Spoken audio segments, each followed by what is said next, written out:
मजलिस ने उस आदमी को दिया टिकट। आपको मालूम होना चाहिए मैं कांग्रेस पार्टी का वर्कर था। लास्ट टाइम में कांग्रेस पार्टी ने बनारस से डर करके अपना मैदान छोड़ने का काम किया। मजलिस के लोगों ने गुर्दे सूख गए थे विपक्ष के सभी दलों के नेताओं के। लोगों के घर ईडी और सबके छापे पड़ रहे थे सीबीआई का। मेरे नेता के ऊपर गोली मारा इन लोगों ने अभी 15 दिन पहले। हमारा नेता इतनी ताकत रखता है कि देश के गृह मंत्री से उसी संसद के अंदर श्री ओवैसी 3 बार कहलवाता और कहता है कि मेरी जान की खतरा को आप मत भापिए। मेरे कौम, मेरे लोकतंत्र, मेरी जमहूरियत के ऊपर जो खतरा है उसको दूर करने का काम करिए। सिक्योरिटी भी नहीं लिया। अगर बी टीम होता तो बनारस वाले मिश्रा जी को मजलिस कैंडिडेट न बनाता। बी टीम तो कांग्रेस पार्टी साबित हो गई हमारे विधानसभा में। बी टीम तो समाजवादी पार्टी साबित हो गई कि मजलिस सिर्फ और सिर्फ मुसलमानों की पार्टी है। और उस सवाल पर करारा तमाचा ये बनारस वाले मिश्रा जी हैं। मेरे माथे पर हमेशा टीका रहता है। मैं अपना शिखा यानी चुंडी खोल दूं तो मेरे कंधे तक आता है। और मैं पेशेवर ब्राह्मण का औलाद हूँ। संस्कारिक परिवार है मेरा।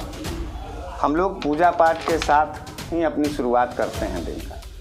तो एक बात बताइए, बनारस के अंदर ब्राह्मण कम्युनिटी का लड़का ओवैसी साहब जो है उसको कैंडिडेट बनाते हैं।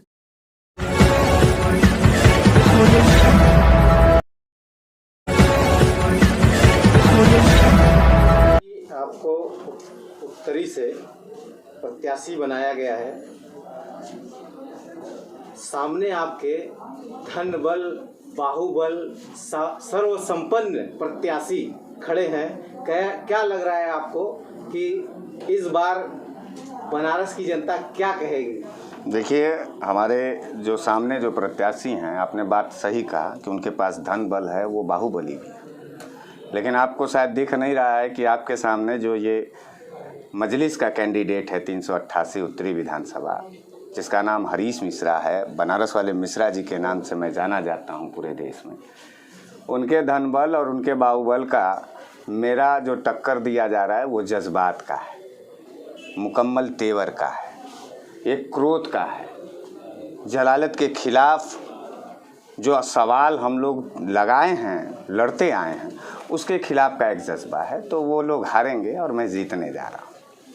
प्रधानमंत्री का क्षेत्र है ये। सांसद 2 बार जनता ने यहाँ से चुना है उनको। प्रधानमंत्री खुद आ रहे हैं यहाँ पे सर। क्या मुकाबला कर पाएंगे सर भाजपा का?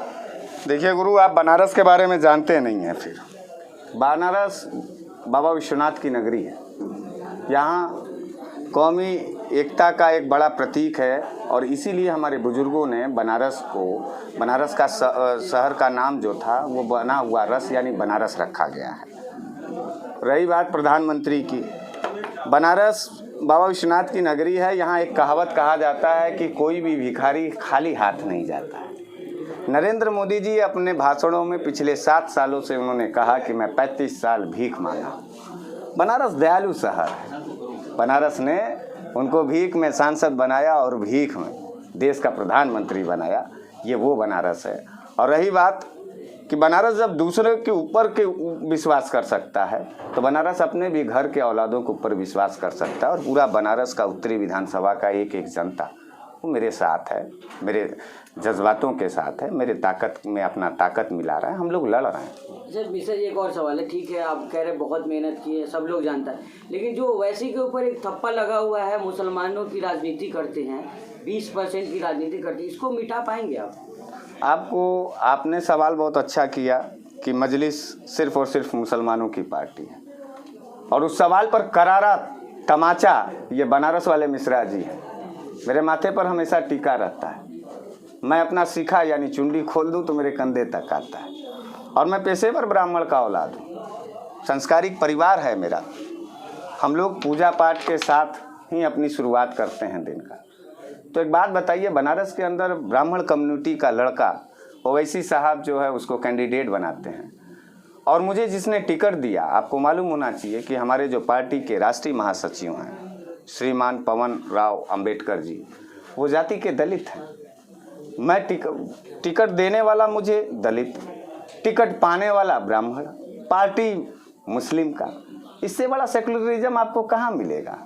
और ये उन लोगों के मुंह पर करारा तमाचा है कि मजलिस सिर्फ और सिर्फ मुसलमानों की पार्टी है। मजलिस ने साबित कर दिया पूरे हिंदुस्तान के अंदर कि मजलिस सभी धर्मों का पार्टी है, सभी जाति की पार्टी है और सभी समान विचारधाराओं की पार्टी है। जो भी मजलिस को ज्वाइन करना चाहता है उसके लिए मजलिस का दरवाज़ा खुला हुआ है। और जैसा कि इत्तेहादुल मुस्लिमीन के ऊपर ये आरोप लगता रहता है कि भारतीय जनता पार्टी की बी टीम है, तो इस नैरेटिव, इस परसेप्शन को आप कैसे चेंज कर पाइएगा? 10 तारीख को आपको जवाब मिल जाएगा। अगर बी टीम होता तो बनारस वाले मिश्रा जी को मजलिस कैंडिडेट न बनाता। बी टीम तो कांग्रेस पार्टी साबित हो गई हमारे विधानसभा में, बी टीम तो समाजवादी पार्टी साबित हो गई। भारतीय जनता पार्टी का सामना करने का हिम्मत नहीं था समाजवादियों को, कांग्रेसियों को, सड़कों पर लड़ने का भी ताकत नहीं था।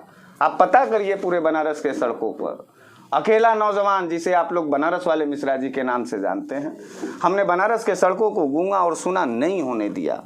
हमारे जो ताकत थे, हमारे जो जलालत के खिलाफ के जो सवालात थे, उसको लेकर के हम लोगों ने सरकारों से लड़ा है और मजलिस ने उस आदमी को दिया टिकट। आपको मालूम होना चाहिए मैं कांग्रेस पार्टी का वर्कर था। लास्ट टाइम में कांग्रेस पार्टी ने बनारस से डर करके अपना मैदान छोड़ने का काम किया। मजलिस के लोगों ने, हमारे माननीय जो यहाँ के जिलाध्यक्ष हैं, हमारे माननीय प्रदेश अध्यक्ष और हमारे माननीय बैरिस्टर असद ओवैसी साहब ने हमारी ताकत, हमारे संघर्ष का मूल्यांकन करते हुए मुझे बनारस में एक मुकम्मल कैंडिडेट के रूप में उतारा है। और आज उत्तरी विधानसभा का आप सर्वे करिए, शिकस्त कौन दे रहा है वो आपको सामने आएगा कि मजलिस उभर करके सामने आई है। तमाम उन क्षेत्रीय दलों के बावजूद मजलिस भारतीय जनता पार्टी को हराने जा रही है। तो कैसा ए और कैसा बी? आप पर कई लोग, आपकी पार्टी पर कई लोग आरोप लगा रहे हैं कि आप मुस्लिम के वोट को बांटना चाह रहे हैं। आपकी पार्टी और आप लोग जो है मुस्लिम वोट को बांटना चाह रही है। हम तो मुस्लिम और हिंदू को एक साथ जोड़ना चाहते हैं। इससे बड़ा कौन सा पुख्ता प्रमाण होगा? आप बताइए, बनारस के अंदर जो कौमी एकता है, जो गंगा जमनी तहजीब है, टीका और टोपी का मोहब्बत किसी को रास नहीं आ रहा है, इसीलिए वो लोग जल रहे हैं। और इन सब फालतू बातों पर जवाब ध्यान मत दिया करिए। तो आप गेम ब्रेकर बनेंगे या गेम चेंजर? नहीं, मैं तो किंग मेकर हूँ। ओवैसी फैक्टर काम नहीं करने वाला है यहाँ पे। नहीं, ये आपकी गलत फहमी है। ओवैसी फैक्टर काम कर रहा है। ओवैसी फैक्टर क्यों नहीं काम करेगा? आप बताइए, बहन बेटियों के सवाल पर लड़ने वाला एक शख्स का नाम बताइए सदन के अंदर। गुर्दे सूख गए थे विपक्ष के सभी दलों के नेताओं के। लोगों के घर ईडी और सबके छापे पड़ रहे थे सीबीआई का। मेरे नेता के ऊपर गोली मारा इन लोगों ने अभी 15 दिन पहले। हमारा नेता इतनी ताकत रखता है कि देश के गृह मंत्री से उसी संसद के अंदर श्री ओवैसी 3 बार कहलवाता और कहता है कि मेरी जान की खतरा को आप मत भापिए, मेरे कौम, मेरे लोकतंत्र, मेरी जमहूरियत के ऊपर जो खतरा है उसको दूर करने का काम करिए। सिक्योरिटी भी नहीं लिया। और कोई दूसरे नेता होते जो Z+ के लालच में दौड़ते चले जाते। तो मिजाजी हमारा नेता है और इनकलाबी हमारा नेता है। भारत और भारतीयता की बात करने वाला हमारा नेता है और मुझे अपने नेता के ऊपर गर्व है, इसलिए मैं मजलिस में शामिल हुआ हूं। और हम बाबा विश्वनाथ के नगरी में टीका और टोपी का जो मोहब्बत का जो सबसे बड़ा तस्वीर है उसको 10 तारीख को साबित करेंगे। मिश्रा जी, अगर आप जीत के आ गए तो अपने क्षेत्र में क्या तब्दीली लाना चाहेंगे? देखिए, क्षेत्र की तब्दीली की बात छोड़िए। इस समय जो नफरत का भट्टी बनाने का काम किया जा रहा है पूरे देश के अंदर, मजहबी नाम पर, हिंदू और मुसलमान के नाम पर, अगड़े और पिछड़े के नाम पर, एक नेता आपको ऐसा होना चाहिए जो नेता इस सदन में भी खड़ा होकर के कहे कि नहीं, इस देश में बाबा भीमराव अंबेडकर जी के संविधान का लिहाज और लाज रखना चाहिए। उस लाज को बचाने के लिए हम लोग सदन के अंदर जाना चाहते हैं और उस संविधान को दोबारा इस देश के अंदर लागू करने के लिए एक नई लड़ाई की शुरुआत करने जा रहे हैं। रही क्षेत्र में तब्दीलियाँ की बात, तो हमारे के यहाँ हमारे प्रधानमंत्री जी, हमारे सांसद हैं, हमारे विधायक जी, मिनिस्टर हैं। डिजिटल सरकार बनाने वाली, डिजिटल नारा देने वाली हमारी जो भारतीय जनता पार्टी की सरकार है, एक भी प्राथमिक विद्यालय डिजिटल नहीं है। जाके पता करिए, बच्चे आज भी गरीबों के टाट पर बैठते हैं, ठंडी हो बरसात हो पानी गिरता रहता है, पढ़ने के लिए मुकम्मल व्यवस्था नहीं है। शिक्षा के ऊपर काम करना चाहिए था। हमारे विधायक जी मिनिस्टर बन करके सिर्फ और सिर्फ सदन में मलाई खाते नजर आए। क्या करेंगे शिक्षा के ऊपर काम? क्या नहीं, मैं तो सारा डिजिटल, मैं तो सारे प्राथमिक विद्यालय को ही इतना डिजिटल बना दूंगा कि जो है प्राइवेट स्कूलों वालों की हवा खुल जाएगी। अभी कोरोना काल में जबरिया प्राइवेट स्कूल के लोगों ने आम परिवार के लोगों का जबरदस्ती वसूली किया। लोग केशव प्रसाद मौर्य से इसी बनारस में बहस कर रहे थे, बात कर रहे थे कि पैसा नहीं है जेब में, कोरोना काल, धंधा पानी बंद हो चुका है, प्लीज स्कूलों का वसूली बंद करिए। मुख्यमंत्री डिप्टी सीएम केशव मौर्य जी ने हाथ जोड़ करके कहा कि हमारा कोई बस नहीं चलने वाला। तो ऐसे लाचार मुख्यमंत्रियों और ऐसे लाचार सरकारों की कोई ज़रूरत नहीं है। हम लोग जैसे झेल रहे थे आगे भी झेलेंगे, लेकिन लड़ेंगे और मुकम्मल लड़ाई लड़ेंगे।